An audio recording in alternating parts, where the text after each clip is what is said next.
महाभारत में भगवान कृष्ण ने सिर्फ अर्जुन का ही विषाद खत्म नहीं किया, कर्ण को भी बहुत बड़ी सीख दी। महाभारत में कर्ण भी भगवान कृष्ण को अपनी व्यथा सुना रहे हैं कि मेरी मां ने मुझे जन्म देते ही त्याग दिया, आचार्य द्रोण ने मुझे शिक्षा देने से मना कर दिया क्योंकि उनकी नजर में मैं क्षत्रिय नहीं था। द्रौपदी के स्वयंवर में मुझे अपमानित किया गया कि मैं राज परिवार का हिस्सा नहीं हूं। मुझे पूरे जीवन अपमान का घूंट पीना पड़ा। कर्ण पूछते हैं, केशव मेरा क्या अपराध था? भगवान कृष्ण जो कर्ण को जवाब देते हैं, मुझे ऐसा लगता है कि यह जवाब 1000 करोड़ टीचिंग के बराबर है। यह जवाब सीखने के बाद आदमी के पास हर सवाल का जवाब मिल जाएगा। जी हां, कृष्ण मुस्कुराते हैं और जवाब देते हैं कि हे सूर्यपुत्र, मेरा तो जन्म ही कारागार में हुआ। मेरे पैदा होते ही मृत्यु मेरी प्रतीक्षा कर रही थी। जिस रात मेरा जन्म हुआ उसी रात मेरे मां बाप से मुझे जुदा कर दिया गया और जहां पहुंचा वहां सब काम मुझे ही करने पड़े। गायें चराने से लेकर गोबर उठाने तक सब काम करता रहा। सिर्फ 2 दिन का था, मेरे ऊपर राक्षसों ने हमला कर दिया।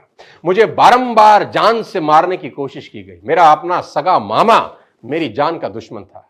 मेरे जीवन की चुनौतियां कहां कम थी। अन्याय जीवन भर मेरे साथ भी होता रहा।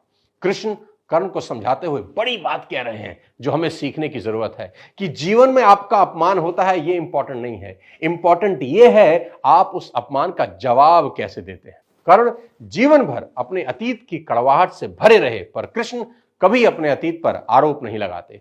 कर्ण पीछे की ओर देखते हैं और कृष्ण आगे की तरफ। कुदरत ने दोनों के साथ अन्याय किया, पर कर्ण यह अन्याय कभी भूल नहीं पाए और कृष्ण को यह अन्याय कभी याद नहीं आया।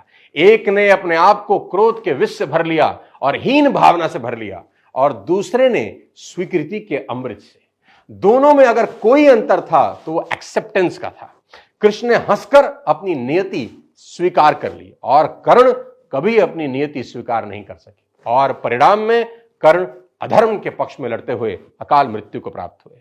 परिस्थितियों का चक्र चलता रहेगा। कई बार लगता है कि भाग्य ने धोखा दे दिया।